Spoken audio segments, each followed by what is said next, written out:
Remember this moment? Donald Trump appearing to push past the Prime Minister of Montenegro. There you go. There goes the push.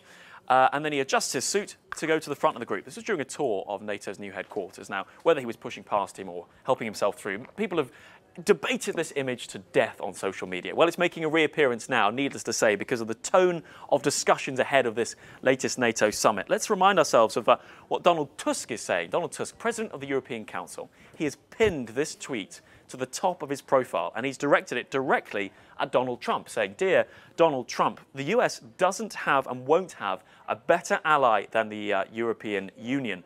And in this tweet, he says that the money the EU countries are spending is on defence. But there's a thinly veiled threat here saying that Russia and China, their defence spending, might not be so defensive. I mean, that's what people are reading into this tweet on social this morning. Also then ending it with this, we can have a look at this here. Rather strange thing to see at the end of a tweet like that, a smiley face. So, I mean, needless to say, the tone on social media is a little confusing with this discussion. Donald Trump being very clear, conflating, some say, discussions about trade with discussions about defence spending.